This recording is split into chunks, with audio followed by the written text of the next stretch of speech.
gives me a great honor, and it's a tremendous privilege to introduce Don Krausz, originally from Rotterdam in Holland. So Don, thank you so much for agreeing to meet me tonight here in Johannesburg, in South Africa. A legend. It's a pleasure.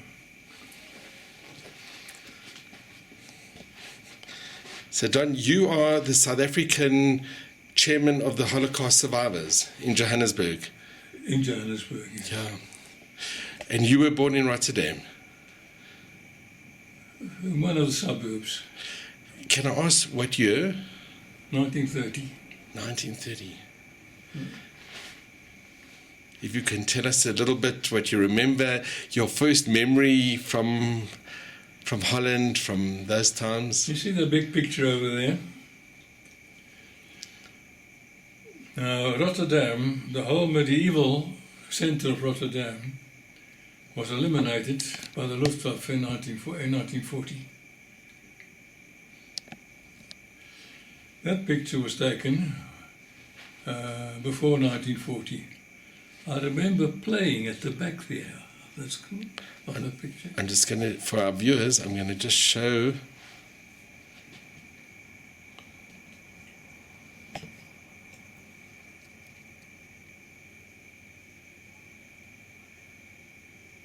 So this is Rotterdam that before the war.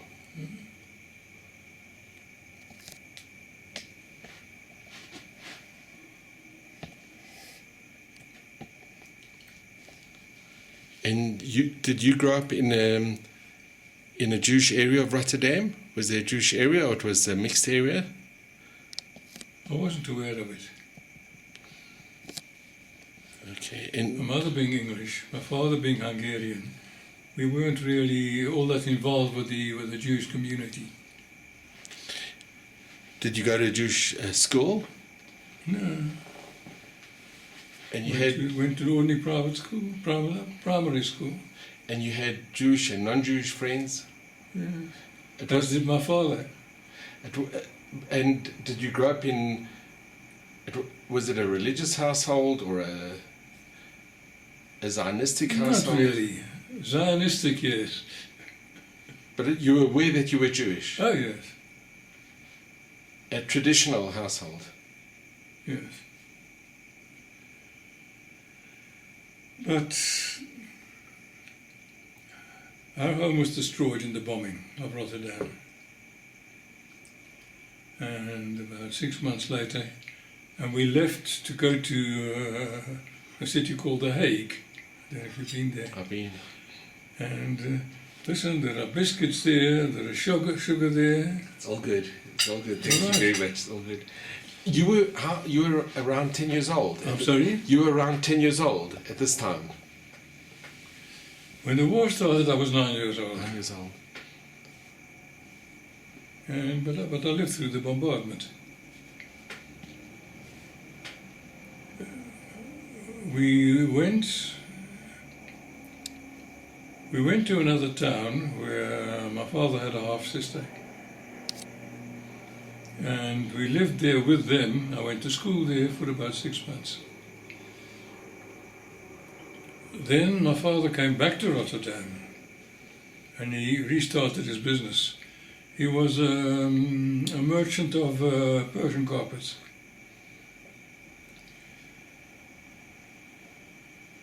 Now, a lot of his customers were German military. And I think that makes me sure that he never had a mezuzah on his door.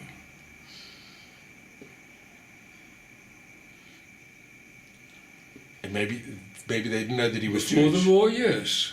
Yeah. But not at the time.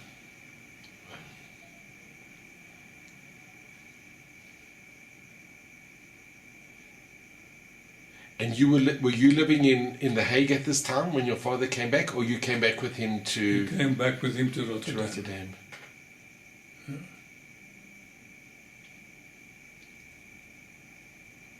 And were you forced to wear the yellow star?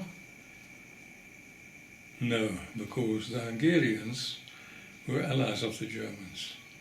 You know, the Hungarians had a contingent That fought at Stalingrad on the German side. So we did not have to wear the yellow star because we were Hungarians. We were allies of the Nazis. Right?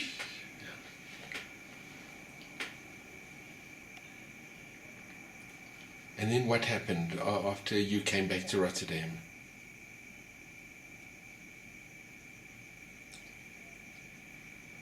Rotterdam was bombed in May 1940. Rotterdam was invaded in May 1940. Rotterdam was bombed 4 days later. About 6 months later, we came from The Hague back to Rotterdam. So this would have been at the beginning of 1941. By September 1942, we were amongst the first contingents of Jewish Jews that were taken to the camps. And that took us to a camp called Westerbork. You may have heard of it. I did. That's where Hannah Goslar went as well. Well, all the Jews, all the Jews from here. And you couldn't hide the fact that you were Jewish in Rotterdam. You couldn't. No. You see, my father must have been a member of the congregation. And the Germans got hold of the membership lists. That's all they had to do. Anyway, from Westerbork, because we were Hungarians, my mother and about another 80 Hungarian Jews were sent to the Ravensbruck concentration camp. My father went to Buchenwald. He didn't survive there. When I turned 14, I was transferred from the Ravensbruck women's camp, where I was with my mother and sister, to the men's camp. From the men's camp, when the Russians approached, Ravensbruck at the time was about 80 kilometers north of Berlin. When the Russians approached, we were transferred to Sachsenhausen. Sachsenhausen was 20 kilometers north of Berlin. And there again, when the Russians approached and the camp was evacuated, we were put on a death march. And eventually we were liberated by the Russians. And you must have vivid memories of your time in the different camps. I've got memories.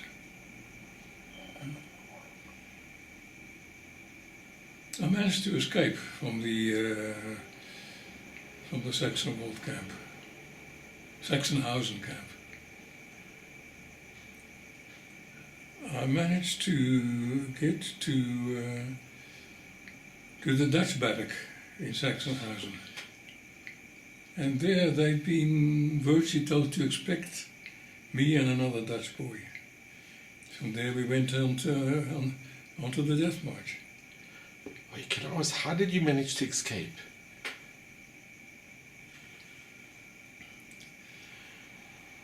You probably wouldn't know about it, but there was a film shown here called The Counterfeiters. Does that name mean anything to you? I've heard of it. I haven't seen it, but I've heard of it. The film The Counterfeiters was made about a barrack in Sachsenhausen where money was forged. The Germans managed to copy the British 20-pound notes so well that the British couldn't tell the difference. Until eventually the British were forced to withdraw their British 20-pound note. The Germans were using it to pay their spies all over the world, British currency, but it was made in the Sachsenhausen concentration camp. Anyway, very close to the end of the war. I wake up one morning and I hear shooting. Now, by that time, Ravensbruck had been evacuated, but the Jews and the Gypsies had been put into a special contingent. It was a camp within the camp. You understand German at all? A little from Yiddish. Ein Vernichtungslager. Vernichtungslager is a destruction camp. Okay. And that camp was used. The sole purpose of that camp was, it was the last stop before the terminus. From there you went into the gas chamber. Right? It had no furniture. You slept on the deck. It had no food. Anyway, one day I hear shooting. And I get out of bed. There was no bed. I go to the gate. This little camp was a camp within the camp. It had an entrance on one side and an entrance on the other side. Each with its own guards, with its own electrified wire, the works. It was a camp within the camp. And I go to see what all the shooting's about. And I find that the guard, the SS guard, at the one end of the camp, and right behind our camp was this counterfeiters camp. It was known in the camp that gold was kept there, the teeth, the gold teeth that were extracted from people were kept there. And who were the people that knew about it? All these concentration camps, as far as I know, they were built by German criminals, the people with the green triangles. And when they realized that the Russians were on their doorstep, they stormed this barrack of the counterfeiters to try and lay their hand on as much of the treasure as they could. I don't know how much they got hold of, but the guard at that gate, he moved from here to where that entrance is to watch the shooting. And I ran back inside the camp. I had a Dutch boy with me who I brought out. He died about a year ago. And I got hold of him. I got hold of my Dutch blanket, which is still there. We ran towards the gate, and we very nonchalantly and quietly ambled out. In the meantime, I'd established contact with the Dutch contingent in the concentration camp. So I knew in which barrack they were. I knew the number of the barrack. And we made our way to that barrack. The Dutch accepted us. And the next thing was a death march. Wait, so it's like from the frying pan into the fire. That death march was aptly named. Anybody who couldn't march was shot. Wait. As simple as that. You were literally walking over the corpses of the people that had been shot in the column in front of you. And what month was this? This was near the end of the war. That was 2 weeks before the end of the war.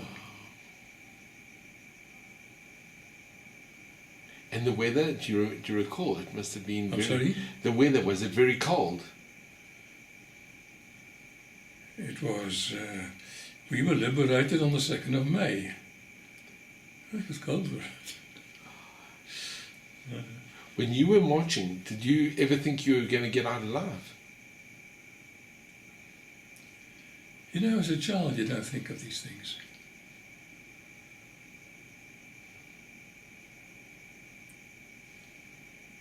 we would stop marching with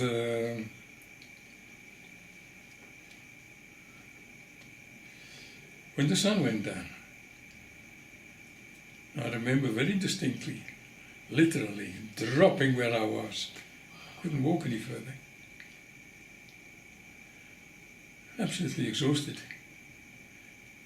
And the following morning, what I do also remember very distinctly was the agony I went to try and get up. You know the story of Gulliver chained to the floor? That's how we were. You could not move. And all the time you were being machine gunned from the air by the Russians, by the Americans, by the British. It reached a stage where if you as much as heard the sound of a diving plane, you were off that road and you were gone. You jumped off the road. I remember one occasion we were on a duck like this. Jumped off the duck, hit the slope, lost my footing, rolled all the way to the bottom, and behind us you could hear the machine guns going. That's how it was.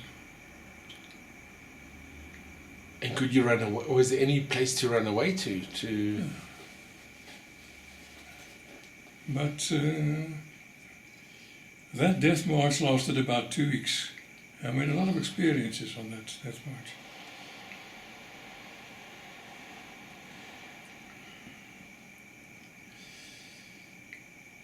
The first night, the march was 53 kilometers. 53 kilometers is the distance between Johannesburg and Pretoria. It's far. Huh? And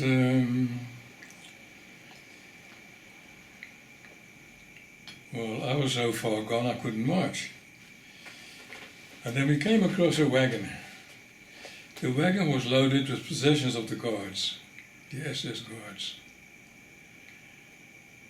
Look, a lot of the things that happened are almost coincidence.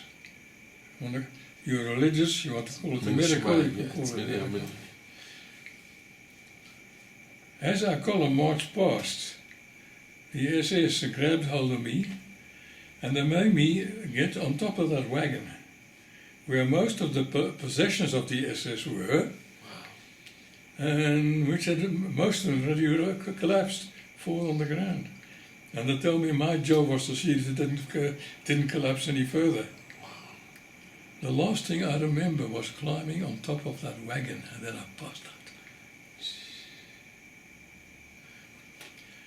I don't know how long I lay on that wagon, but everything collapsed again, including trapping my Dutch blanket. I rolled off it.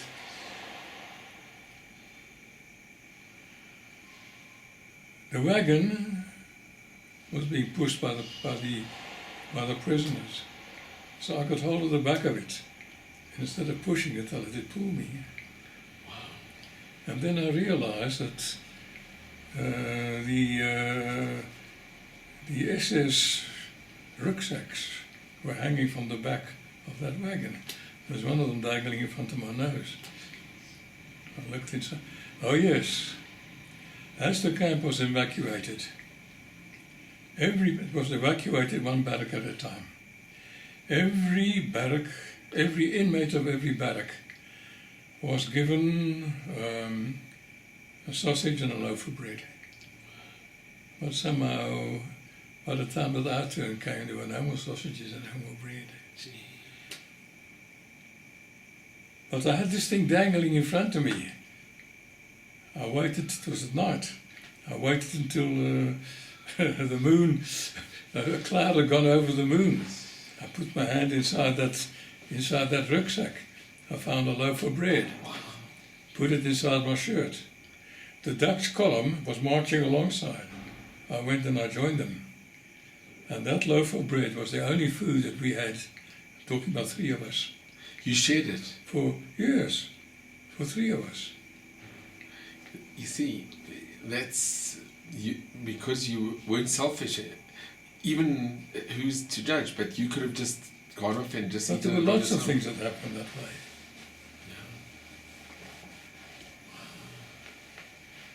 So that loaf of bread saved you and the three of you. A loaf of bread came in very useful. Then one day we come across a place where there must have been fighting, and a bomb or a shell must have hit a horse, and there were bits of horse lying all over the place. And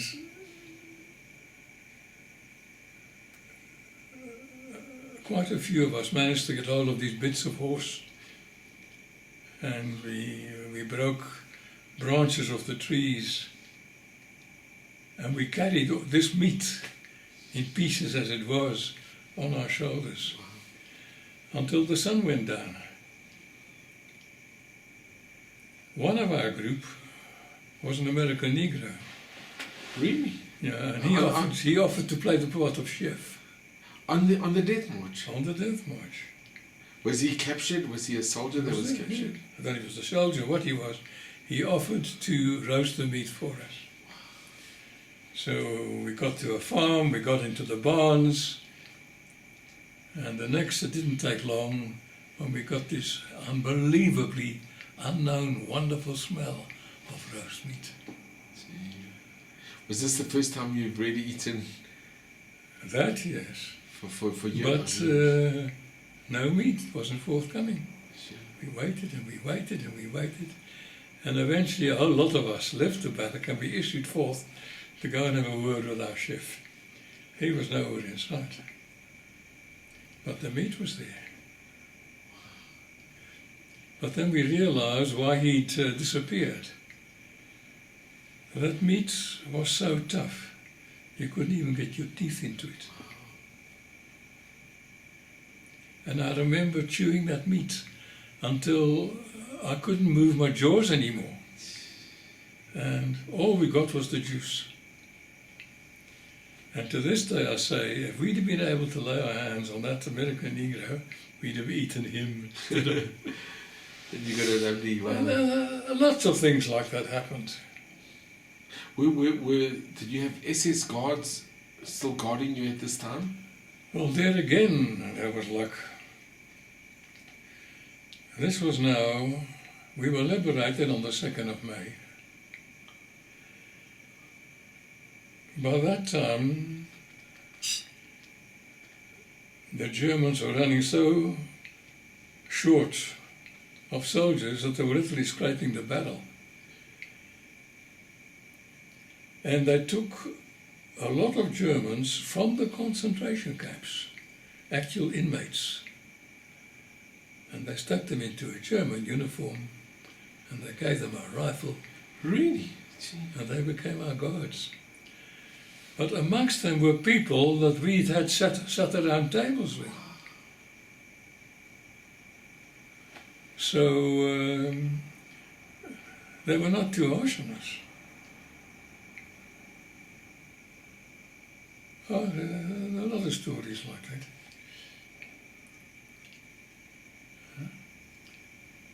And eventually we got to a place called, a German village called Hanegau.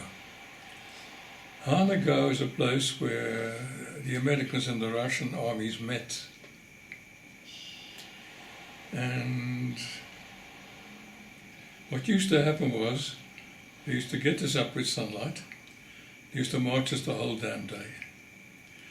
They would give us a pittance to eat once in 3 days. A pittance to drink once in 3 days. Right? And so we wake up in the morning and the guards are telling us, get up. Carry on moving. And one of our party climbs a tree. We're in the forest, on the edge of a road. Takes a look along the road. From the east, you can see Russian tanks coming. Wow. On the west, you could see American jeeps. It was the place where they met. Wow.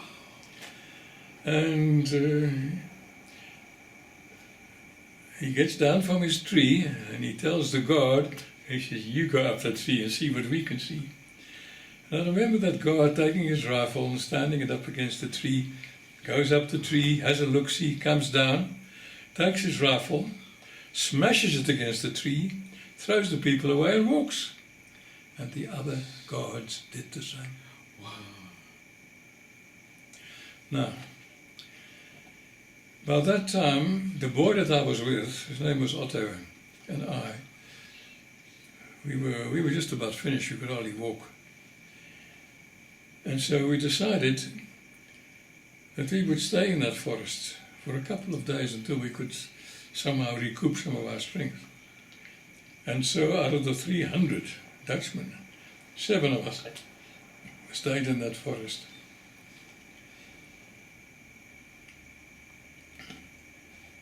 Eventually, after about 7 days, then it was 7 days, after a couple of days, we decided time to move on.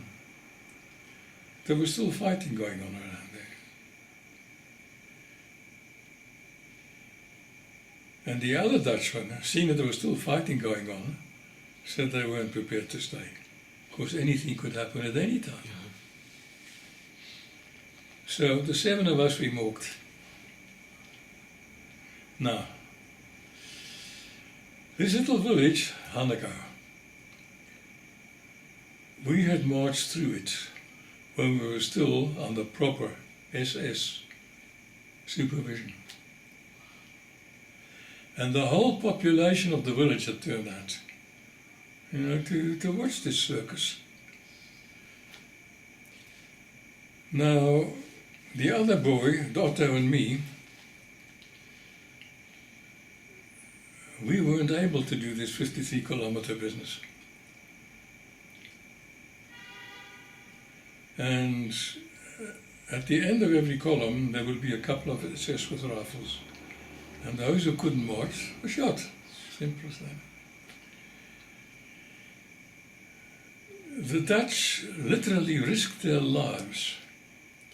They detached themselves from the column, the Dutch column. They walked back to the very last row where we were, and behind us were the SS with the guns. They picked up Otto and they carried him. Wow. Me they grabbed, one at each arm, and they dragged me. Okay. And that saved your life. So it saved our lives. Now we get to Hannegau, and we're marching through Hannegau, and the whole population's come there to see this. And suddenly a child calls out. He says, "Mother, those are children." The mother says, "No, those are bandits." And I've often wondered what she really believed. The war was going to end 1 week on. She didn't have to say anything. She could have kept quiet.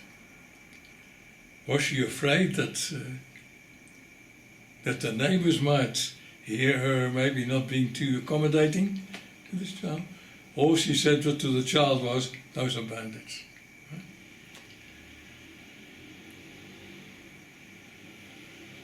Now we've been lying in that forest. Did they offer you any food No, from the town? Where from? Nothing. Nothing. You Nothing. could see you were starving. Nothing. You must have looked Nothing. terrible. Nothing. They didn't offer drink or food. Or... Nothing. Not even water. Anyway, we've now been liberated. The Russian tanks have gone past us, and the Americans are way down yonder. So, let me see how it worked out now.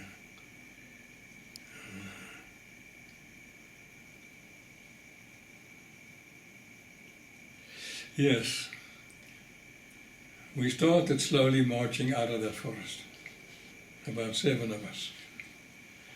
And we come to a Russian checkpoint. The Russians have taken over. And they asked us, "Where are you going to?" We were going home. There was one Russian there who spoke German. And he said, well, we've just liberated you. We've just saved your lives. And now you want to run away again? To me, that was the start of the Cold War. They were annoyed with us. 1 week before the end of the war, for leaving. We managed to persuade them that the quickest way to Holland from that point was not via Moscow. So they let us go. But that one German-speaking Russian said, you've got to be careful.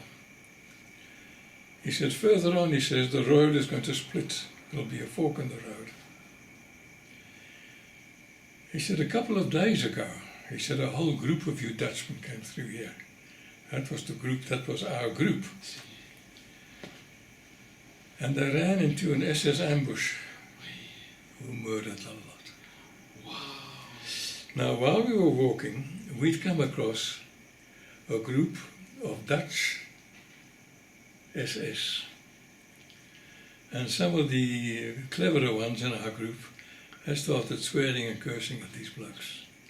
And I wouldn't be at all surprised if they were the ones who later opened fire. Wow. Years later, I wrote a letter to Holland telling of that experience. I said, if you come across any Waffen-SS that came from that part of the world, ask them a couple of questions. So there were actually Dutch SS people? Yes, they were talking Dutch. That had volunteered to be in the SS. Dutch. Anyway, we get back to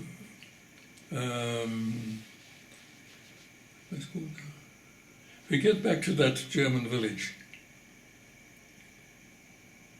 We get to the village square, we sit down and rest. And all of a sudden, not a German in sight.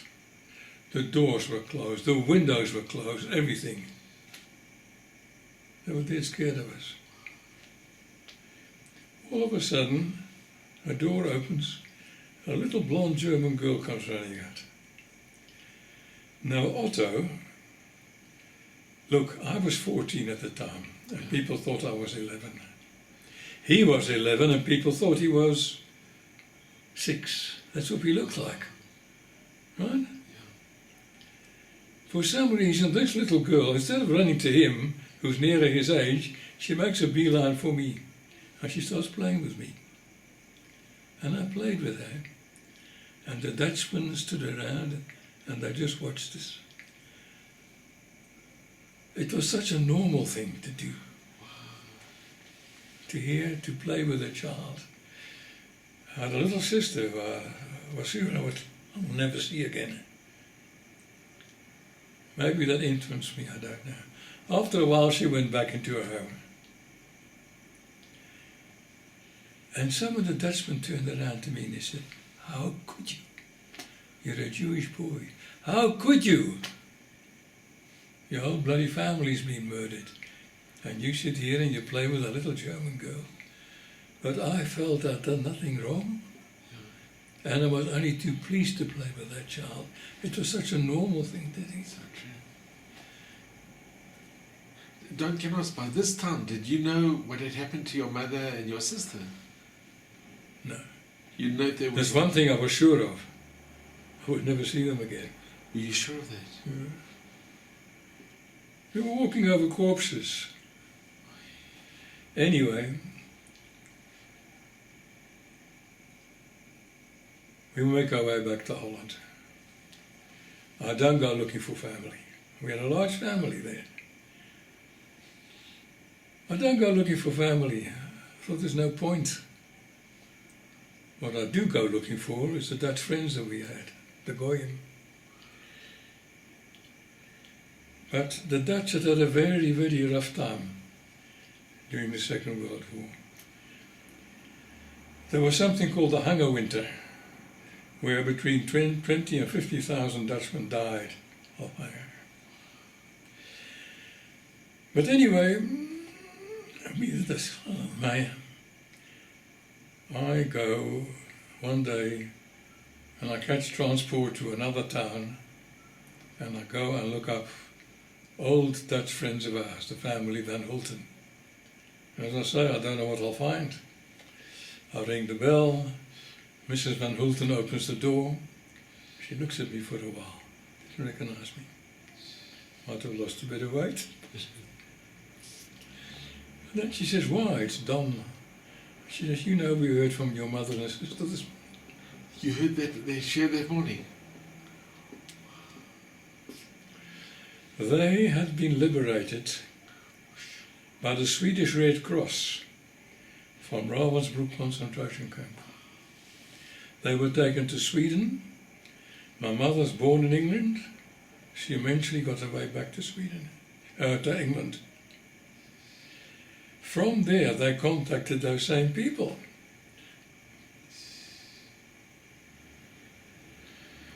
Wow, this is unbelievable.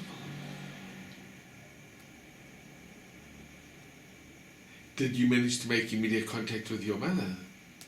I'm sorry? Were you then able to make immediate contact with your mother? 3 months later, I was in England. A year later, I was in South Africa, where most of my mother's family was. And you came with your mother as well? She came with you to South Africa? Not immediately, but eventually we did. And your sister? Also. My sister lives here in Johannesburg. And how did they survive the camp? Photos were taken of them by the Swedes in Sweden after the war.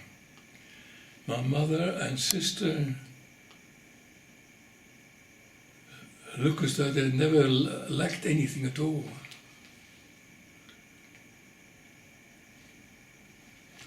That's how it was. And I was skeletal. But they must have also had it must have been terrible for them to be in the camp as well. Of course it was. Of course. But my mother worked in factories, Siemens, and they looked after their workers. The Siemens factory in Ravensbruck looked after its workers. Of course, I've seen the photos that my sister brought back of these people that came from the Siemens factory. They don't look too bad at all. They don't look like what we look like. And your sister, did she work? Where did she Look, work? no, my sister was a baby practically. She was younger than you? Oh yes. When the war started, I was 9 years old, and my sister must have been 4. It was just the two of you? Just the two of us. Don, can I ask you, when you see a Siemens product today, what is, I'm sure most people have asked this to you, would you buy a Siemens product? Or do you have mixed feelings? Never mind a Siemens product. What made me go to German schools and talk about the Holocaust? That's the question. Especially the school here in Sanssouci that was run by Nazis. We're here in South Africa, in Johannesburg.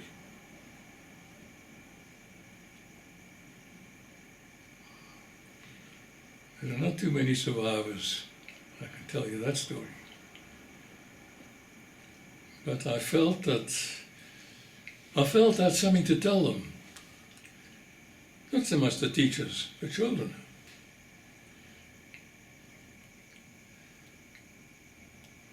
And were they receptive when you spoke? No. They felt that they were victims. The German students? Oh yes. Did they show any sympathy, any empathy for you, or?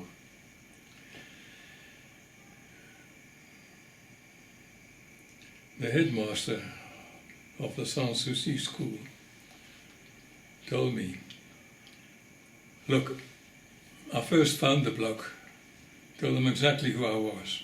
I'm a Holocaust survivor. I want to come and have a chat with you. So I get to see him. We speak for about 3/4 of an hour. His coffee was good, by the way. I know, it's all good. His coffee was good.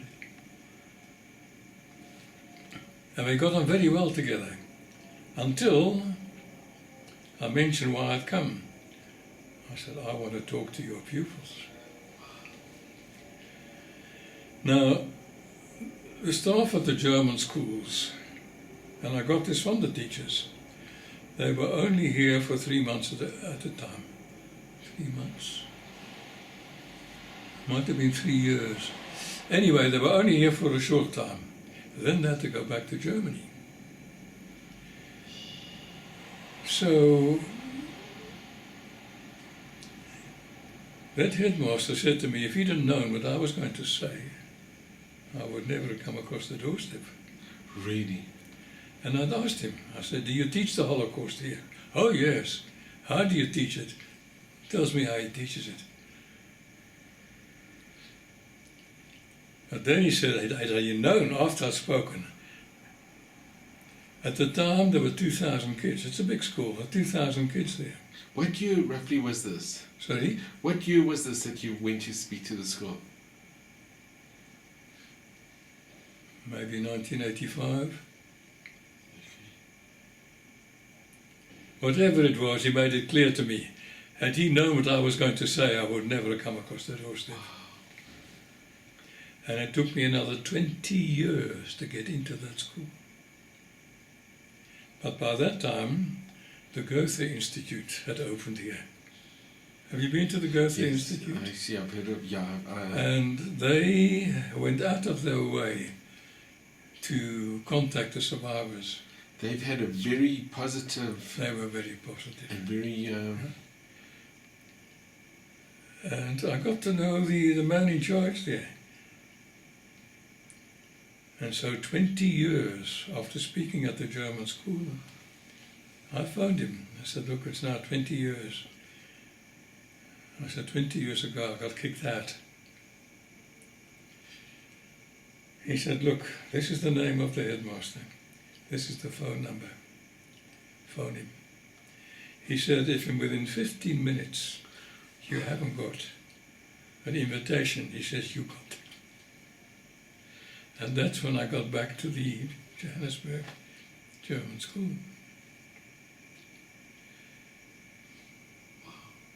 And the second time when you spoke, it was much more... It was more or less the same, but they were not the same teachers. But the students, were they interested in hearing what you had to say? Yes. Did they ask questions? Did they... More or less. But now listen to this. Before I got to speak at that first school, the headmaster, after he'd recovered from the shock of me telling him I want to talk to his children, he said he can't decide that. Not for him to decide. It's for the history teachers at his school to first pronounce on this. All right? Now, at the time, we had an ex-chair lady here by the name of Leah Leibovitz. She was doing a course on Holocaust studies at Wits.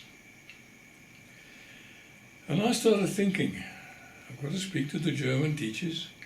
What am I likely to be up against? One very great possibility was Holocaust denial.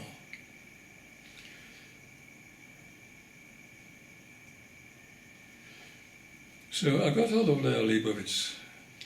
Look, today, with that library you see there, I don't think there's a question I couldn't answer. Sure. But that was a long time ago. So we are now introduced to the German teachers. We're introduced. Our names, their names. This was 40 years after the war. There was one German teacher there who refused to shake my hand. 40 years after the war. Anyway, they had one spokeslady. And the Germans are clever, very organized. And she made us a speech. She said, look, we want you to understand clearly that we feel terrible about what happened to you people in the concentration camps. Do you understand German at all? A little. Das war doch ein Schande. A shame. It was a disgrace. And but then she prepared herself very well. She says, we can understand, speaking for her and the other teachers, how you people, victims, must feel about it. The hatred you must have. The need for revenge. All that kind of thing. Lea Leibowitz lost her husband and her 7-year-old child in Auschwitz. And now Lea Leibowitz pipes up. She says, but you needn't worry. She says, I would never do to a child of yours what you did to me. Sure, that's... And then she started crying. Sure. Anyway, I said to them, look, I said, we didn't come here to talk to you. I said, we come here to talk to the children. Your headmaster tells me that you teach the Holocaust. Fine. You ask your children if they're prepared to have me talk to them. If they do, you know how to contact me. If not, it's your business. 20 years went by. They never contacted you?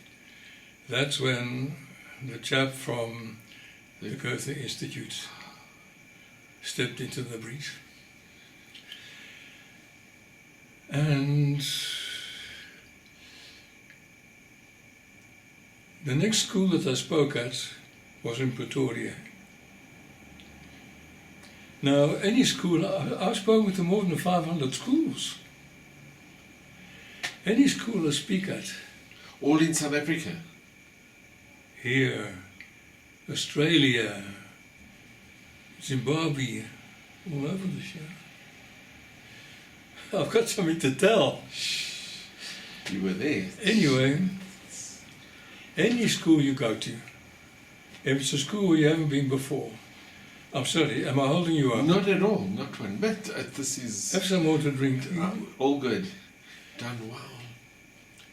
I get to the Germans. Any school you go to, they appoint a member of staff to show you around, to tell you where to find the class that you must talk to, and so on. At the German school in Pretoria, that's also what happened.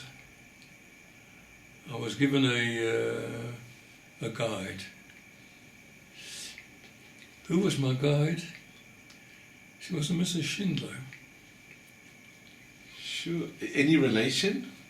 That's what I asked her. She said no. But after that, with a completely new set of teachers, they went out of their way to invite me to their get-togethers, to their meetings, to their festivals, what have you. It was as though I was a member of the staff.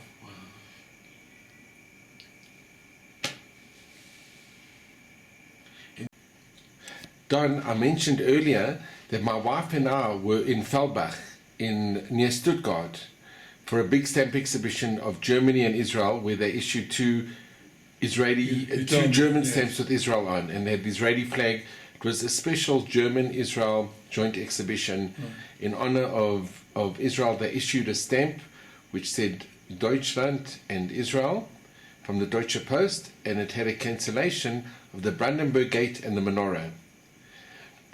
I had read in the South African Jewish paper that the German ambassador had invited Holocaust survivors to his home. That was Martin Schaffer.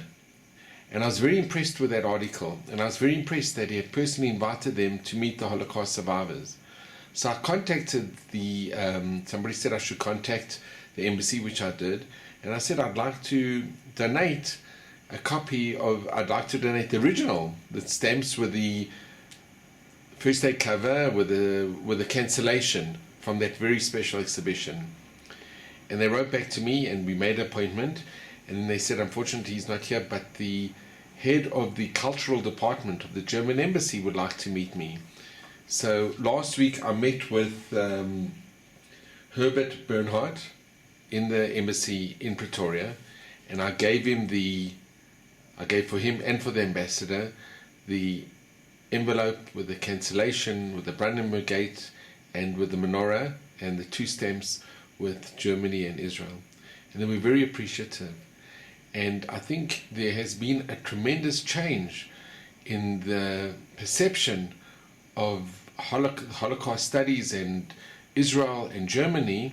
And I think in South Africa you have played a very pivotal and a very important part in breaking down those barriers.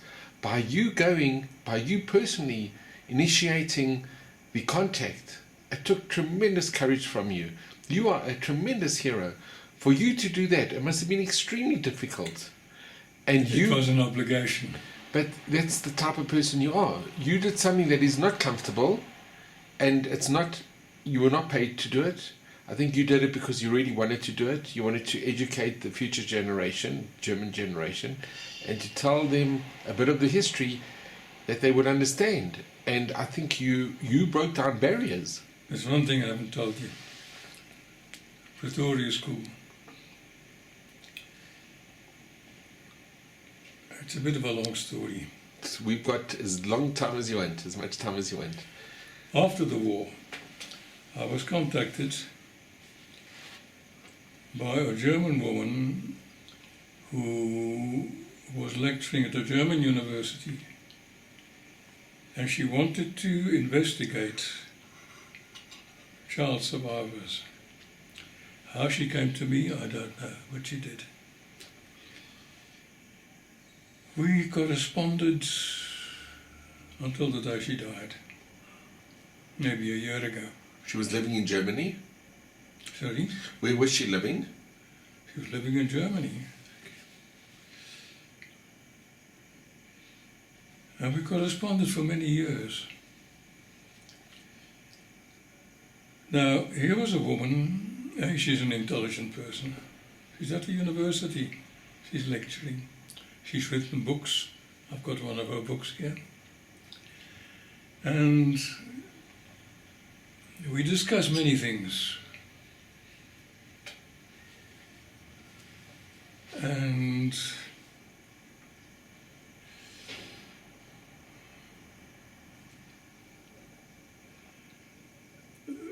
there's one thing I'm convinced of. That woman is not an anti-Semite. If she was an anti-Semite, she would never have taken the first step in that direction. Yeah. Right?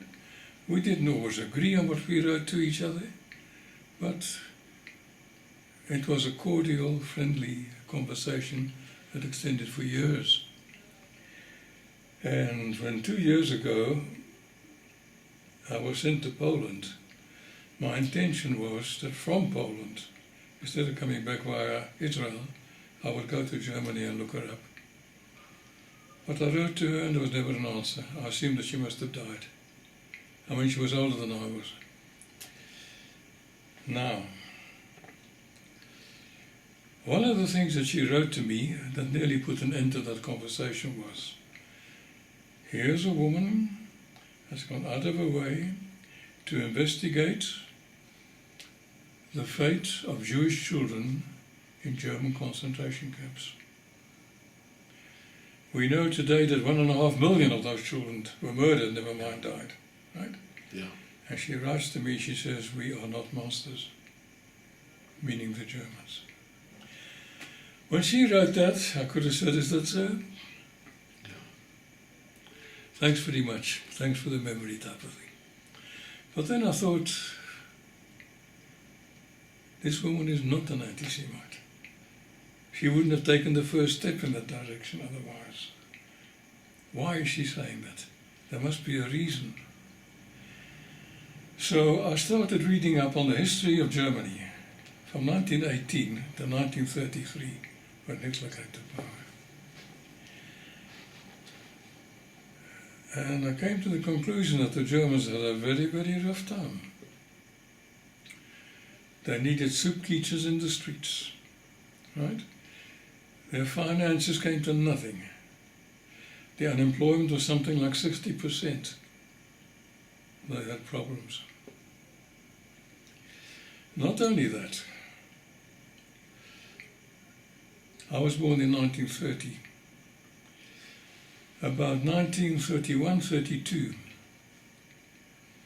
a lot of German youth left Germany and started traveling to surrounding countries, preferably countries that hadn't been involved in the war, in order to try and get jobs. There were no jobs for them in Germany. So one of them, a girl by the name of Liesel, she wasn't Jewish. She came to my parents and wanted to work as an au pair. They took her into their home. They made her a member of the family. We had a large family in Holland, and we used to travel around Holland and visit them from time to time. And when we did, we always used to take Liesel with. Wow. So Liesel knew of these people. She knew where they lived. She knew of their addresses. And then after Hitler had made his mark, her parents wrote to her and said, look, things have now improved, you can come back. And that's the last that I saw her. She taught me German. She taught me German lieder.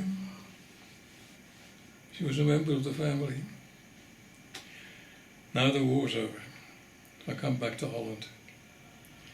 I found the one remaining member of my family there, an aunt of mine, who'd been in hiding.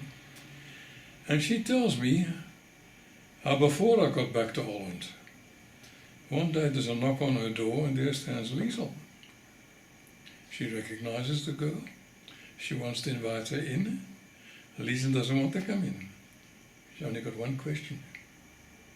What's happened to the Krauszes? Wow. And my aunt tells her they don't know. All they know is that the Germans took her away. And my aunt told her how Liesel burst into tears, turned around and ran down the street. Liesel was not an anti-Semite. Yeah.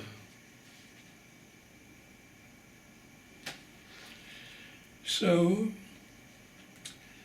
it was one of the things that prompted me to go to the German schools, to try and tell them that not every German was an anti-Semite. I met Germans in the camps who were staunch Nazis, but they were very nice people. I was about 13. They brought in a girl one day who must have been maybe 19. Pretty girl, nice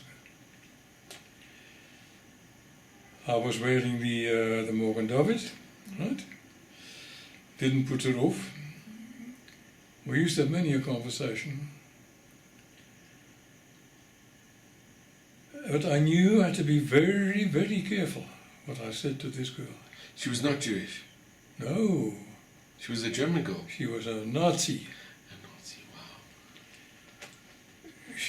She could never stop praising Hitler, telling me the wonders that Hitler had performed for Germany. And I knew I had to be very careful how I handled it. And one day I was standing by the window overlooking the camp. Ravensbruck at the time, 50,000 German women. 50,000 women had been killed by the Nazis. And I said to this girl, I don't even know what her name is anymore. I said, if Hitler was standing where I'm standing now, by the window, looking out over this concentration camp, what do you think his attitude would be? And she looked at me, she says, he wouldn't ever allow it.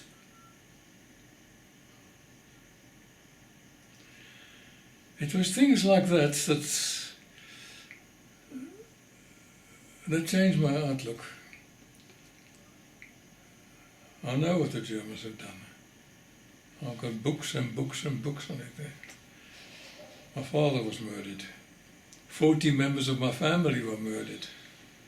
I know something about what the Nazis have done.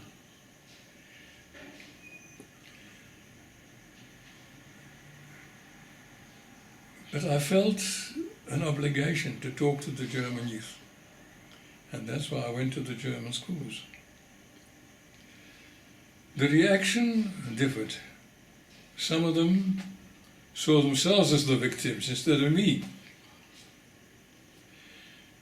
But in that Pretoria school that I went to, and I went to several times, I'd finished my talk and I was walking on the way to my car, and a little German girl came running after me, and all she said was, "Thank you." Wow. I don't know what I said, but it must have had a meaning to that child. Absolutely. And that's the reason I went there. I don't hate anybody. I don't want to hate anybody. And Don, going back, I know it might sound a bit foolish, but would you buy, or did you ever buy a Siemens product? Would I? Did you ever buy a Siemens product, knowing that your mother was forced labor for Siemens?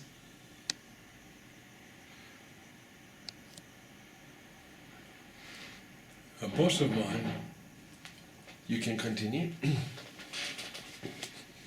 gave me an Opel car. It's a German car. No.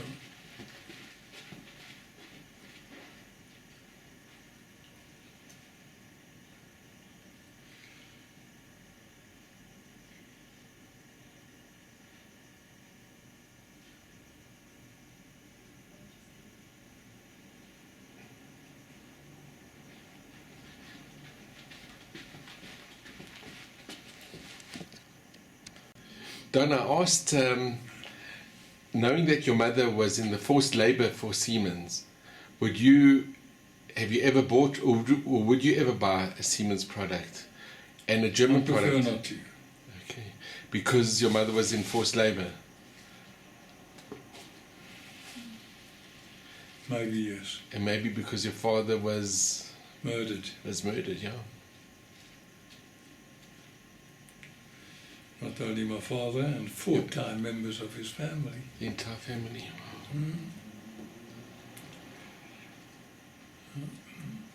But you were given an Opel car. My boss gave me an Opel car. And I had Hobson's choice. I accepted it. But when I was in a position to buy my own car, I got rid of that car very, very quickly. There's nothing wrong with it, Yeah. except its origin.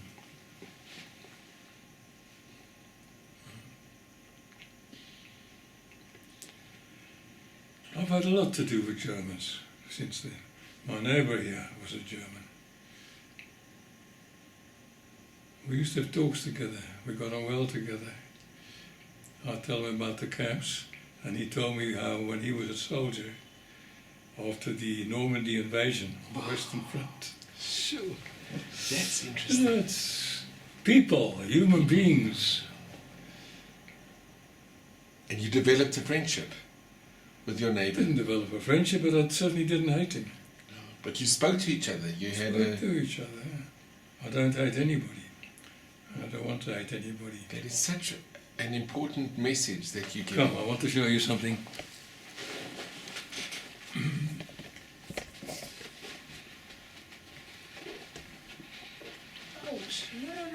No.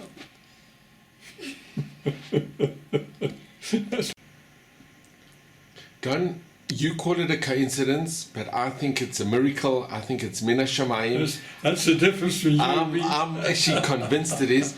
But imagine when you go back to Holland after being liberated and you go back to the non-Jewish neighbor people that you knew and you knock on their door and they recognize you even though they don't recognize you because your appearance, you must have looked like a living skeleton. Lost a bit of weight. But and when you mention who you are and they say the same day that they heard that your mother and your sister had contacted them, how was your feeling? You must have been, you thought they were all had been murdered and now thank God you've got a mother and a sister. I must have been pleased. There's one other story I want to tell you. Rotterdam's been flattened. The centre of Rotterdam, where we lived, goes back to 1603. The houses are marked 1603. Now, about 6 months later, we're back. I find that in this whole area that has been literally pulverized, there are only 3 buildings left. One is the hospital, which is intentional, of course. The second is the town hall, which is also on purpose. The third are 2 stories of our school. The others were burnt down. So I go back to the school. Now I'm back at the school. One day I come out of school a bit late. And I see what to me is a horrible sight. I see a boy who I don't recognize, cowering against the wall of the school, and my classmates are throwing stones at him. I wasn't the biggest and strongest boy in the class. But I went up to my mates and said, what's going on here? They said, his father is the biggest Nazi in Rotterdam. It turns out that his father was the Italian consul. And this boy was in one of the classes. No, I didn't know about Holocaust in those days. I didn't know what lay ahead. All I knew was that what they were doing to that boy was wrong. I get hold of him and I said, now look, from today, you don't leave school unless I'm with you. Wow. Every day, his name was Pietro. He was intelligent. He was loyal to his parents. He would never run them down. Even though when we used to get to his home, and every day I took him to his home, we would sit down on the pavement outside and he'd apologize to me for the fact that he couldn't invite me in because being Jewish, his parents wouldn't approve. And they were Italian? Yeah. They would not approve of him bringing a Jewish boy into the house. And this went on until the Germans removed us. Okay. Now the war's over. I come back to Rotterdam. I'm walking in Rotterdam one day and I suddenly hear a very excited voice shouting, "Don, you're still alive!" There was something, I turned around and there stands this Italian boy. There was something in those words, "You're still alive," that was a little bit uncomfortable. And I said, "Yes, I'm still alive," and I walked in. Did he come running after you? No.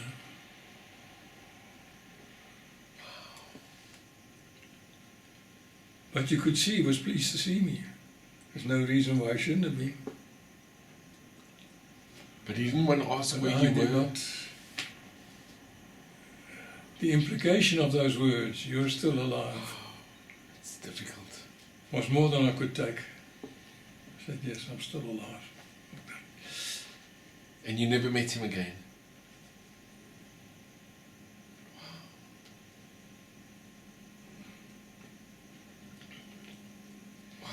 You understand Hebrew? Sure. Yesh Sipurim. There are stories. Yeah.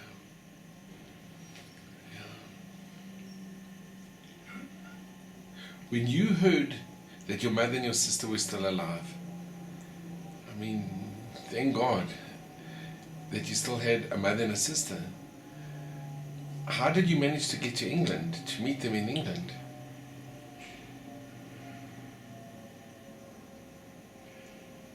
Getting to England wasn't so big a problem. You see, my father was Hungarian. According to the law of the land at the time, if a person married a Hungarian, they became Hungarian. So the fact that my mother was born in England still meant that she'd lost her nationality. And the fact that we were Hungarian and not Dutch saved our lives. Because the Hungarians were allies of the Germans. That's why you were sent to that camp and not to That is correct. to Auschwitz or That is Majdanek. That is correct. Anyway, I didn't get to England until about, I think, October of that year. Who looked after you during this time? You were only a boy of, how old were you, 15 at this time? When I escaped from what they call the Vernichtungslager, I knew where to go to. I knew what the number of the Dutch barrack was, and I made my way there. One of the Dutchmen there had been a member of the Dutch resistance, and he sort of took me under his wing. When I went to Holland, he was with me. When I stayed behind, because I couldn't walk any further, in that German forest, he stayed with me. And he told me, when I got to Holland, that if I didn't find anybody there to take me home, he would adopt me. I found people. Right? I found an aunt. I found this Dutch neighbor of ours, and there was Mr. Noble, the man I'm talking about. Yeah.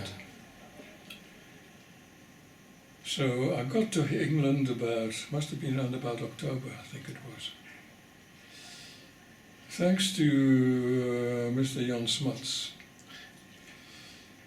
Really? Thanks to Jan Smuts. Thanks to Jan Smuts.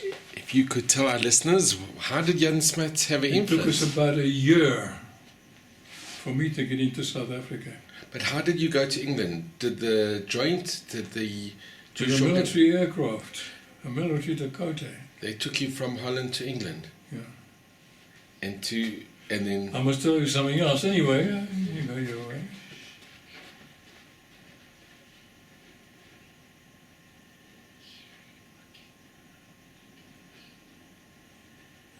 So, how long did you stay in England with your mother? First of all, how was the reaction? Not how long did you stay. When you first saw your mother and your sister, Frankly, I don't remember. I couldn't have been too upset. but it must have been so emotional seeing them again after all these years. I wasn't emotional about anything. Because you had seen so much.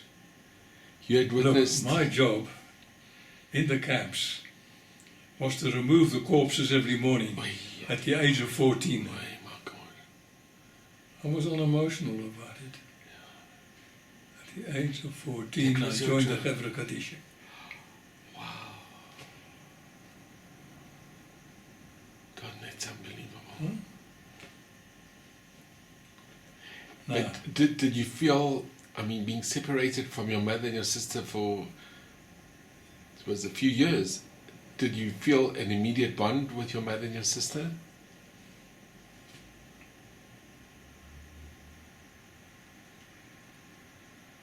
I know it's a I wasn't close to them anymore.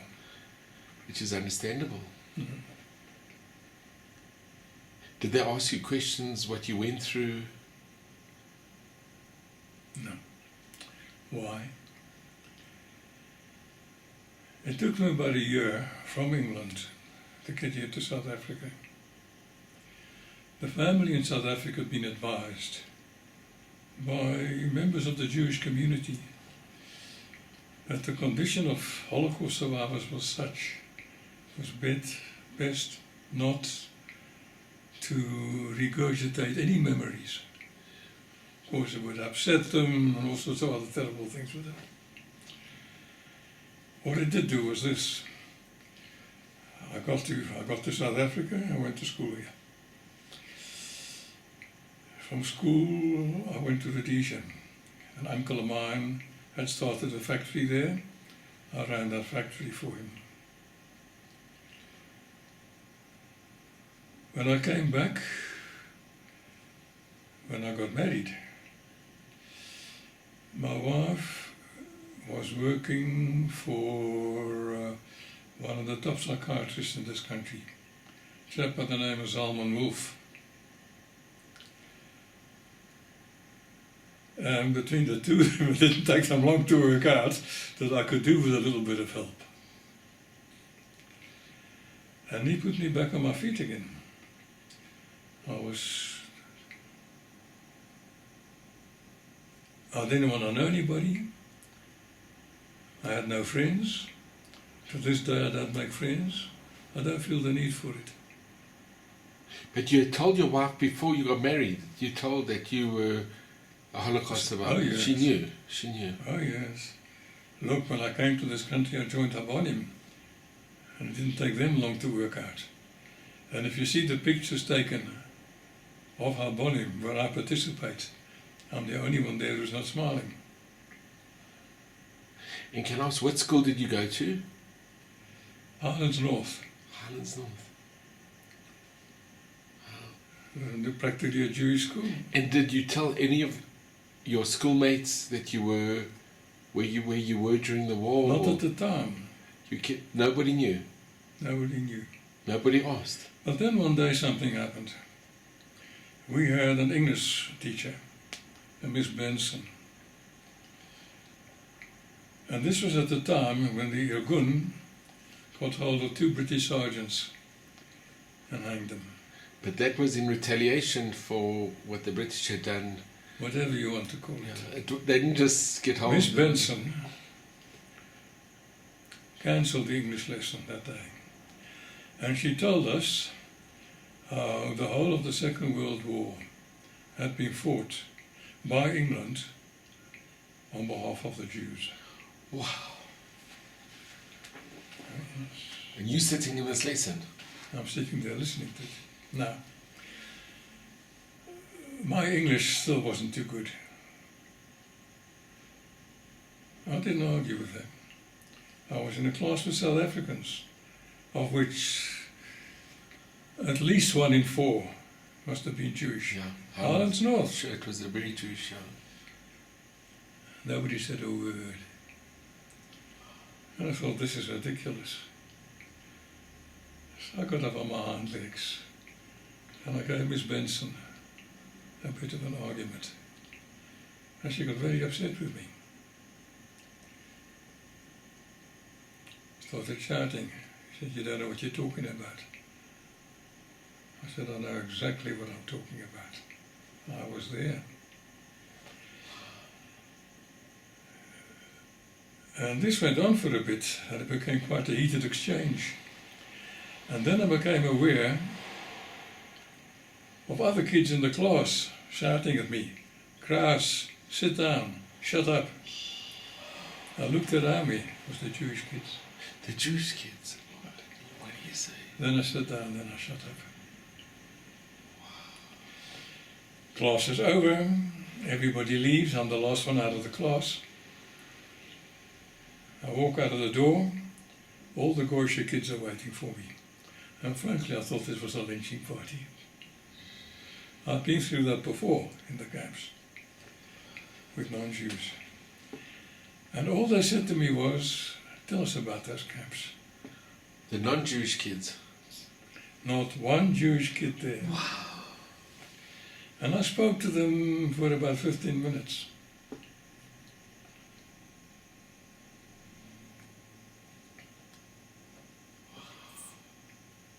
Yesh Sipurima.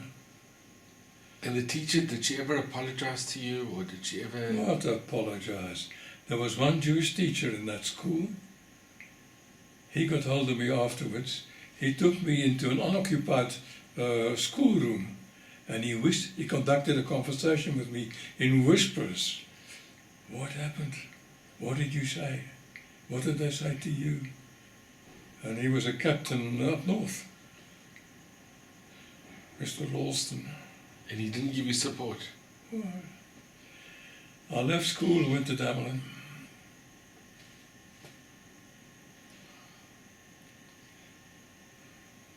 If you see the photos of Harbonim, and I've got quite a few of them, where they're dancing and singing and dancing to horror and whatnot, there's only one person there who's not smiling and not participating.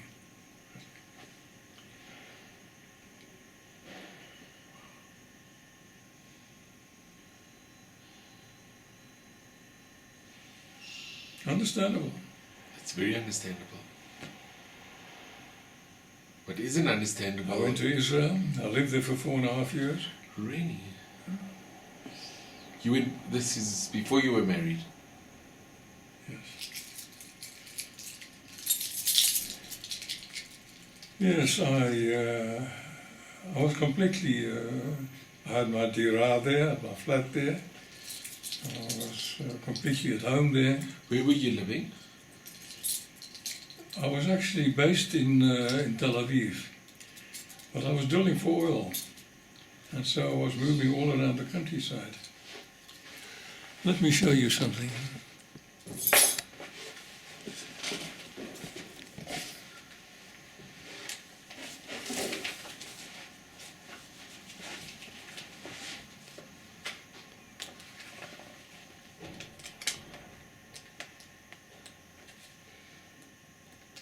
This is all in Hebrew.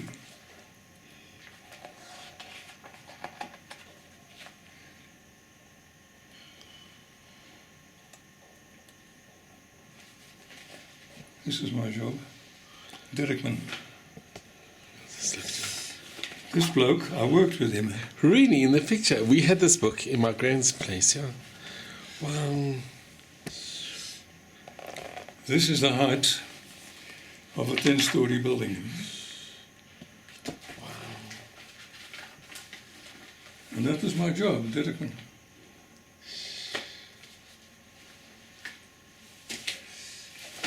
And Don, in the picture behind us, in the pictures behind us.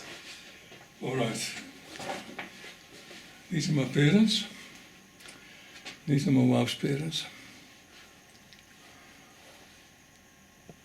So that picture of your parents was taken in, that was taken in Holland, in Rotterdam, most probably. They got married in England, so that's probably in England. This I don't know. This might even have been in Lithuania. Yeah. Thank you. Sure. And how old were you when you were in Israel for about 4 years? Sorry? You were in Israel for about 4 years. 4.5 years. And then what made you decide to come back? My sister got married. She sent me a ticket. And did you? While I was here, I met my wife. And did your sister? Did she have any? Did she have any problems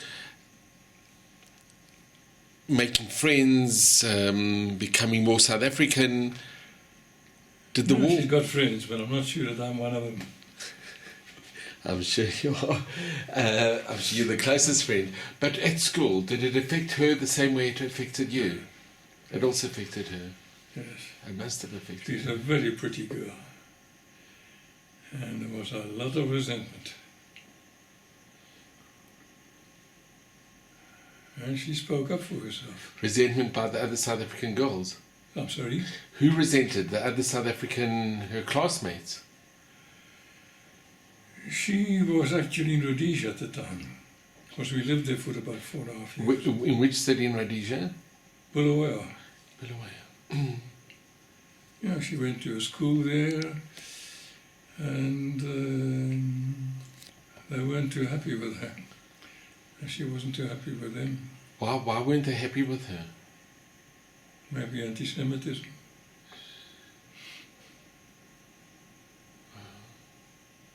was in those days, Rhodesia was part of the British Commonwealth. It was, and we're talking about. I'm talking now about, say, 1949 to 1954. It's after the mandate and after the establishment of the State of Israel. Yeah. So you had even coming to South Africa wasn't so simple. You had a difficult journey. You had an eventful, difficult journey. But to see you smiling, to see you, it's so heartwarming to see. In Rhodesia, I became a shooting instructor for the Rhodesian Army. Really? Wow. Huh?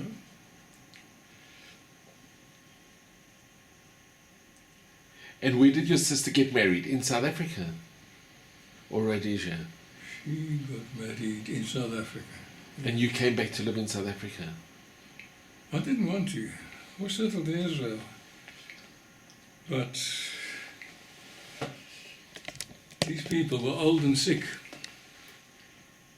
And my wife didn't want to leave them. So I stayed put.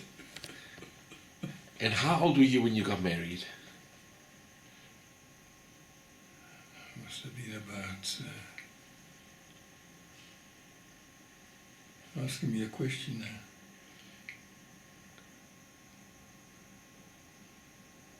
Maybe 31 or so, or something. And your wife, was she younger than you? No, we're the same age. The same age. Exactly. That's still there. And you had children? No. No, that's one calamity that I never have to. Oh, that's your wife there. Wow. This is my wife. This is the one that I'm proud of, because it shows the relationship between the father and the daughter. Wow. They were very close.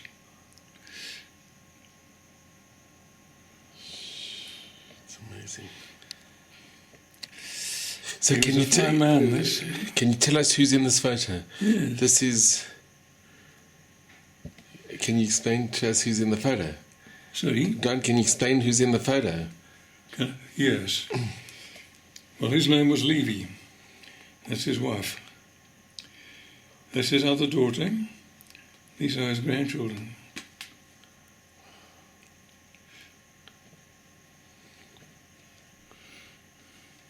Okay.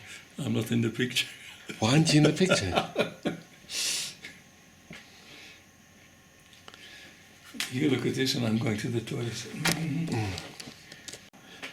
Don, as head of the Just chairman. while on the subject, I was interrogated by the Gestapo at one stage. You were interrogated. They never laid a finger on me, but I came out of there with my pants full.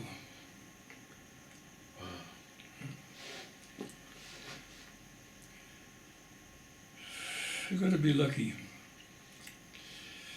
The man who did the interrogation,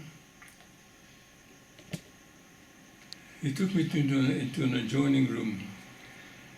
He was asking me questions, which I tried to avoid answering. He took me into an adjoining room, and they had instruments of torture hanging on the wall. Thumb screws, whips, all sorts of things. And he told me he'd be most upset about it if he had to use them on me. But he needed the information which he knew I had. I walked out of there with my pants full. He told me to come and see him the following day. He'd spent a couple of days already with me, trying to get my confidence and so on. Why? Because he'd rescued me from a bunch of gypsies that just about making goulash of me. And but then he put his cards on the table.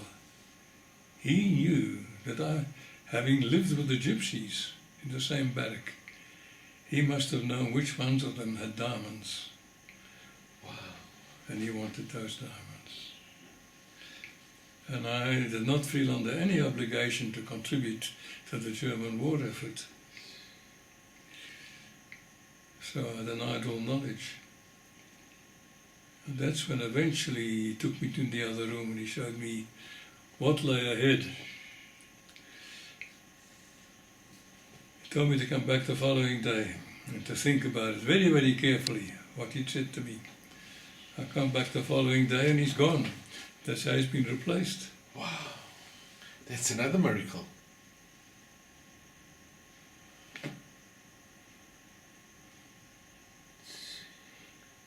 Now, I'm not a religious person, but there are times when I'm inclined to think that somebody may have had a hand in it. Of course they did. And there's no question. Yeah. I mean, obviously, he wanted the information from you, Oh, yes. and if he would have shot you, he would never have got the information. But he could He have wouldn't have used. shot me. He'd have tortured me. Yeah, but he could have done it there and then. There's no question. It's a miracle. There's no Because question. he knew, and I knew, Wow. who had those diamonds. And these were people that were knocking me around and made life very, very unpleasant. And what happened to those gypsies? They survived. They survived. Not so very long ago, I still got a Krausz from one of them. Wow, you're still in contact. I wasn't friendly with them. I didn't want anything to do with them. But the impression had been made. I caught them once. You know what a Muslim was? A Muslim actually means a Muslim. It means a person who's been run down to the extent where you can't get any more work out of him. And that leaves only one thing to do, and that's the gas chamber. And these people, they used to roam around the camp until the time came to put them onto a train, after which you never saw them again. That was a Muslim. And one day there were about 80 of these German gypsies in the barrack, and there weren't more than about 13 of us Jewish boys. And they used to knock the living daylights out of us, very much to the amusement of their elders. But why would they do it? Why would they? Sadism.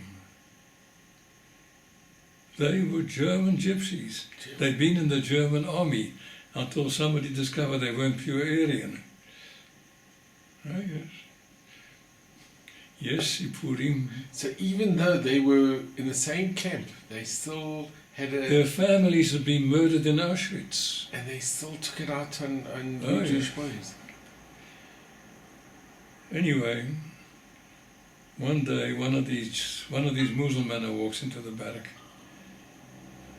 and these gypsies get hold of him, and they knock the living daylights out of him. The Muslim manages to escape. I get hold of the leader of these German boys, of these gypsy boys, a chap by the name of Menelo.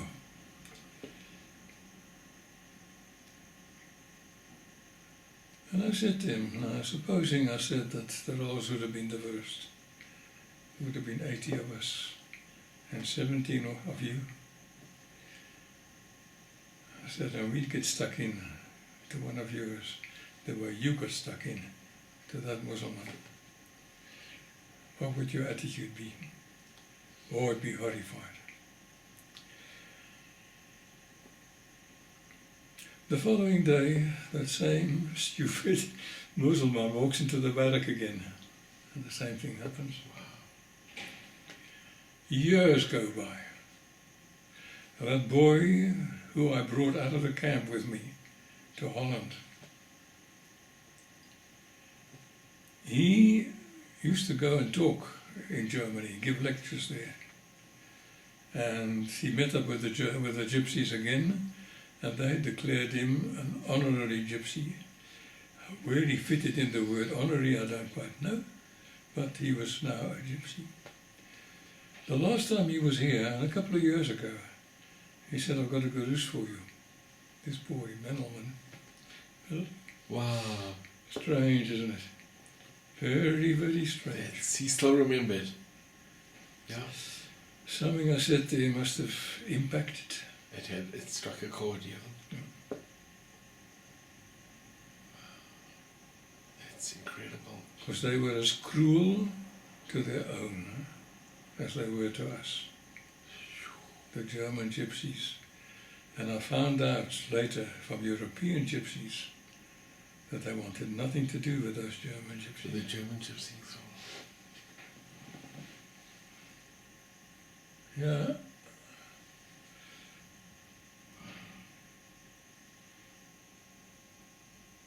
So Don, with all this, and you still had the desire to go to the German schools, to speak, to educate. I felt I had a message for them. I felt I had something to say to them. Number one, I didn't hate them. Number two, I shouldn't be hating anybody. Yeah.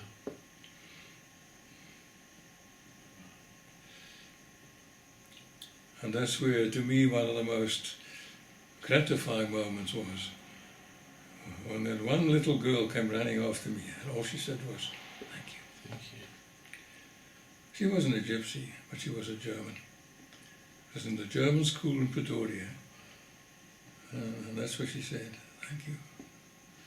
And Don, can I just ask, when you went back to Poland 2 years ago, so you were 86 when you went back. I was. How old were you? 86? Continue. How old were you when you went back to Poland? You were... Look, I'm 88 now. I must have been about 86. 86. Uh-huh. How was it going back to Poland? It must have been very I didn't difficult. want to go back. The worst anti-Semites in the concentration camp were the Poles. What do you say? More than the German? Yeah. The ones who treated us the worst were the Poles. Look, from Ravensbruck in Holland, we were sent to a women's camp because we were children. And we were placed in various barracks. Now, Ravensbruck concentration camp, where 50,000 women and about 20,000 men died, had been established in 1939.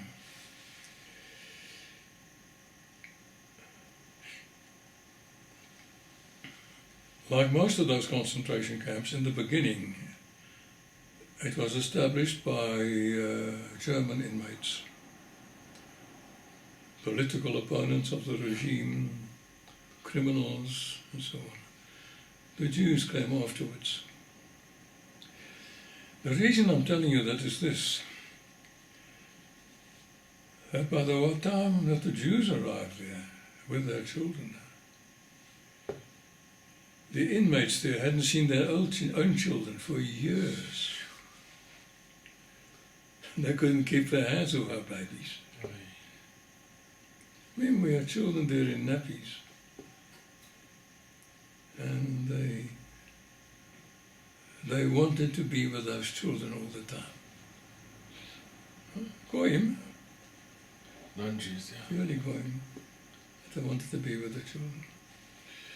I wasn't counted as a child. I mean, I was 13 at the time. Then they transferred us to a Polish barrack. And that became hell on earth. Because the Poles, the only Polish expression that I learned there was Żyd pszakrew, which is something like dog of a Jew. Wow. And they were bloody awful to us. They were the worst anti-Semites in the camp, the Poles. After about 4 months of this, we Jews were placed in another barrack, which was a big improvement. But in the meantime, the damage had been done.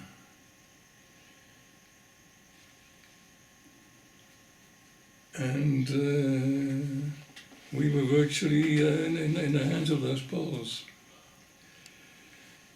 Now,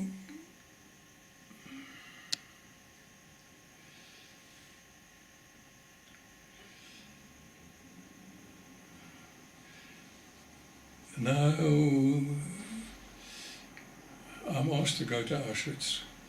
That was a couple of years ago, about 2 years ago, as some kind of a guide, instructor, what have you. For which organization? Sorry? Who asked you to go? Dali. Okay. I don't think it was out of malice or forethought, but You went. And did you go with the South There African is- group? I went with the South African group. There were people there from all over the world, America, whatnot. And they told me already here that I'd be expected to give a lecture to the Polish youth when I got there, which I did. It's a lecture which I'll probably never forget. And In what way? Was it a difficult lecture to give? Or were they receptive to you? I've got a book here on the righteous Gentiles from all over the world, including the Poles. And it showed you what the Poles did to the Jews. Right?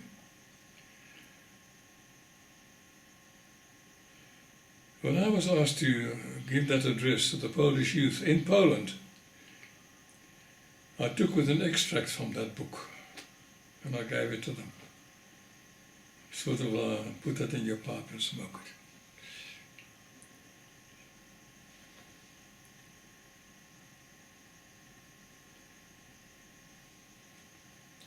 Because they were monstrous. As were the Hungarians, as were the Estonians, as were the Lithuanians. And the Latvians, yeah, that's true. But there was a family, the Ulmer family. Sorry? There was a family, the Ulmer family in Poland, with a mother with 7 children, and she hid Jews, friends, and in the countryside they were peasants. They were informed on, and They? they were informed, and the whole family, including the 7 children, and the parents were killed for hiding Jews. So there were, and there is a memorial for the righteous. There were, Yeah, it was the exception. it was an exception, but there were. Oh, sure.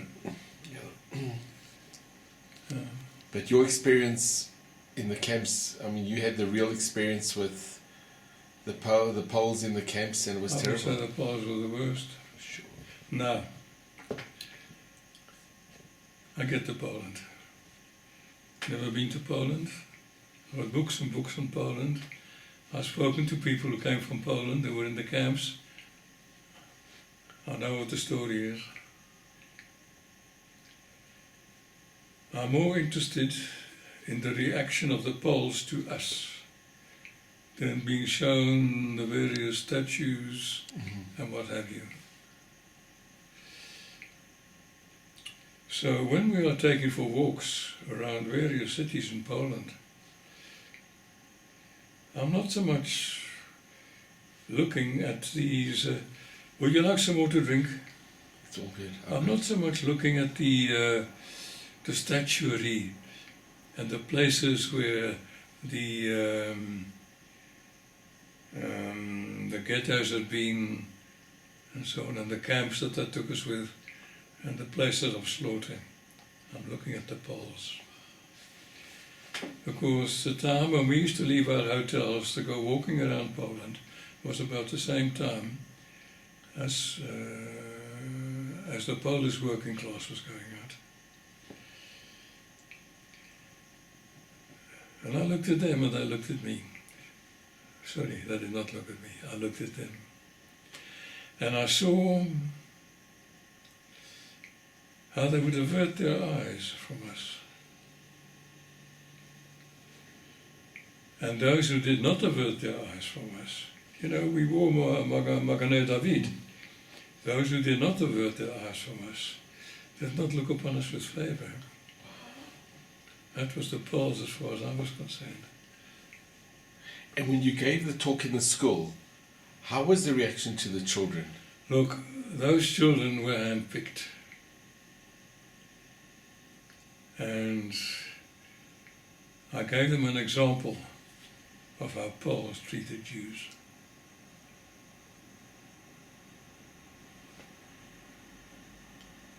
I told them a story that was true, how the Poles treated Jews.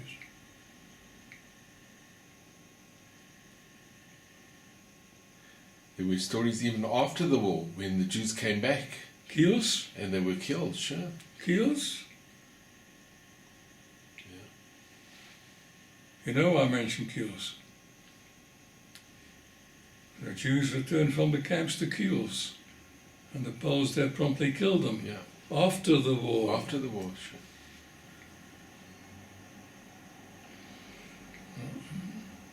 There was a group of B'nai Kiva youth as well that returned after the war, and they were also killed. And the cemetery is in Lodge. In the Lodge cemetery, you see the graves of the B'nai Kiva youth that were killed after the war by Poles. But there were some that risked their lives, like the Ulmer family and the Righteous Gentiles. They do have a museum that we went to, and they show that there were also those exceptions, but there were as well. The story I told them was this.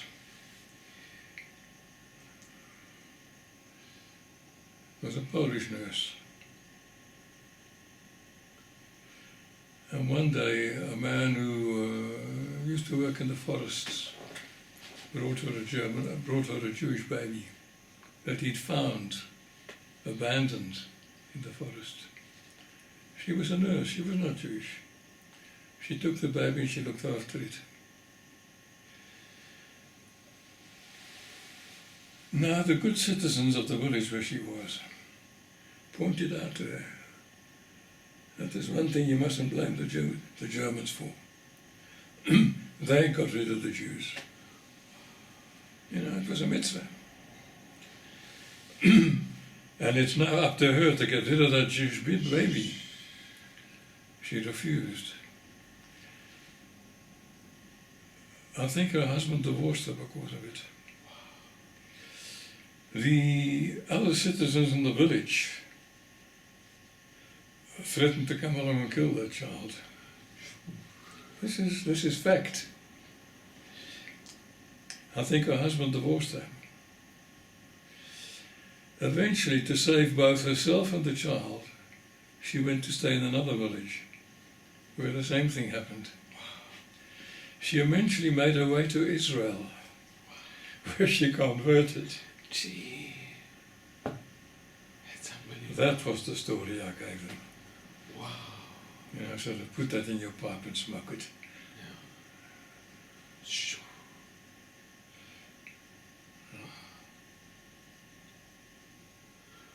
Wow, it's hard. And have you ever been back to Germany? No, Would you ever go back? not if I can help it. No, it's too painful. When did you hear about your father, that your father had been murdered? Or when did you know? Some of my uncles came back from the concentration camps, and they told us. Must have been devastating. But you look at what you had to do in the camps.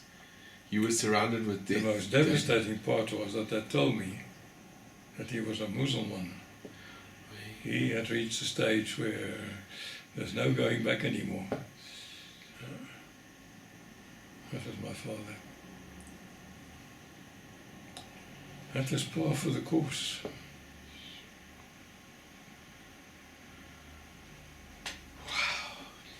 Unbelievable. I don't really, what you have shared tonight, thank God, the miracles that you are here. It's not coincidence. There's a reason that you... I believe in nothing. I don't believe in miracles. I don't believe in anything. I don't go to shul unless I have to. I believe in nothing. But somehow a higher power, somebody was looking after you. That you survived, and there's no question. No, there's listening to your story. It's so obvious. It's not a coincidence. Why me? Because Hashem had a plan for you. They had a plan for you. There's no question. And look what you've achieved.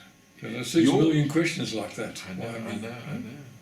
Everybody, there's a lot of questions.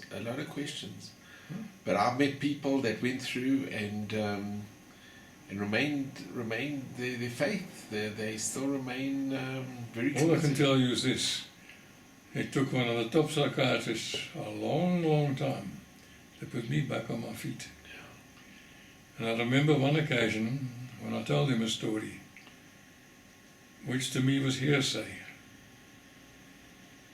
A story of a massacre, which I had not seen, which I had not experienced. But it reduced me to tears. And I said to this man, this psychiatrist, I said, why am I crying? I wasn't there. I didn't see it. And all he said was, there's a lot of pain. I tell you why it's a miracle, Tony, and I tell you why. I'm sorry? I tell you why it's a miracle, and I tell you why there's a higher power, and I tell you why there's a Hashem in all this. That you do not hate, and that you had the strength to go back to a German school and speak to the teachers and the principal. There's a reason why you survived. There's no question about it. You are unique. You are a very unique. Only to be told that had I known what I was going to say, I would not have come through the door. But look what happened. You opened the door 20 years later, but you opened the door. You opened the door that the German ambassador would invite me to the embassy, and I would give the German Israel stamps, and it's a lot. I can thank you, because you were the one single-handedly, and that you don't have a hatred. It's incredible. To have gone through what you went through, and not to have hatred for the perpetrators. What's the German ambassador's name again? So the German Martin Schäfer. Martin Schäfer. And he invited Holocaust survivors to come to his residence. And I saw that article. I was there. And when he did... You were there at the... Oh, yes. It was in his residence. Yes. When he was there, we survivors were asked if we had any questions. And I said to him, I haven't got a question for you. I've got a question for your daughter. I want to know, I said, you're speaking as a diplomat. You're saying what you have to say. I want to know how your daughter was influenced by you about the Holocaust. And I spoke to that girl, and she answered me accordingly. And the last time I saw Martin Schäfer,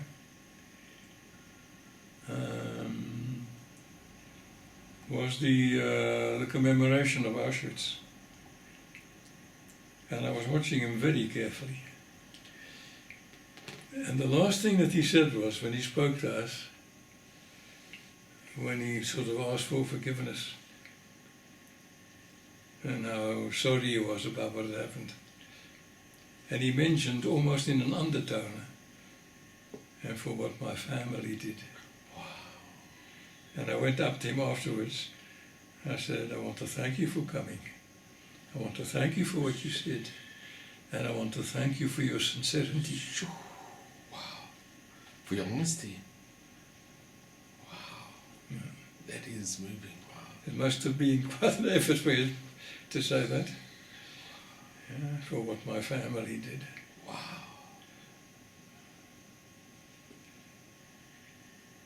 Sure. But Don, I just want you to know from my side. Sorry. I want you to know from my side and from all of us that you, even though for 20 years they did not contact you back, you unlocked that door. You knocked on the door and you unlocked the door that could make such a thing possible. I felt it was necessary. Yeah. That's incredible. So, Don, I'd just like to ask, are there many other Holocaust survivors here in Johannesburg? Look, I've been chairman for maybe the last 20 odd years. Today there aren't more than maybe 20 left. 20 In Johannesburg? Yeah. And in Cape Town, there's a few in Cape Town that I personally met. Yes. But in Johannesburg, only about 20. Approximately. Look, there are people who have not come forward and identified themselves as survivors. Well, I must just mention that it's been the greatest honor and a privilege to meet you and to hear able to tell the story. To hear your heart-rending. There's just no words to describe what you went through as a young boy and how you. I didn't go through the worst. To see and dead I came bodies out more or every less day. intact. You really did more than that. But as chairman of the Association of Holocaust Survivors here in Johannesburg, this community is very blessed to have somebody like you. It really is. They could never wish for a better chairman, somebody who was there, somebody who lacks the hatred after what you saw hell on earth, and you don't have the hatred. I think you are an inspiration. You are an inspiration. You are an example for all of us to emulate, really. And we can learn so much from you. Look, be that as it may, I felt I did what had to be done. Well, we just want to thank you. Don Krausz, it's been the greatest honor and privilege. It's been the greatest honor and privilege to meet with you, to be with you. Can't I offer you something else to drink? You're so kind. But I just want to... I'll see you down to your car. There's no need. But I just want to end off by really wishing you and my ring, and the late Chief Rabbi Harris, you say, plus VAT. But the most important thing he was a nice chap. With all of Hashem's blessings, we just want to wish you in good health, with all of God's blessings, that you deserve so much, and we are and it's just been such an honor and a privilege to be with you, Don. And I really, you said you didn't have many friends. It would be an honor if you could count me as one of your friends, because you deserve everything. You really do. You're very special. You're an inspiration. And it's been such an honor to meet you tonight and to hear what you went through and how you overcome the insurmountable obstacles and hell on earth, and how you survived and how you're smiling. I still think of them every night. I can imagine. There's something that goes through my mind. But that you can smile is a miracle in itself. So I want to thank you, and we just wish you just everything, all the good things. All right.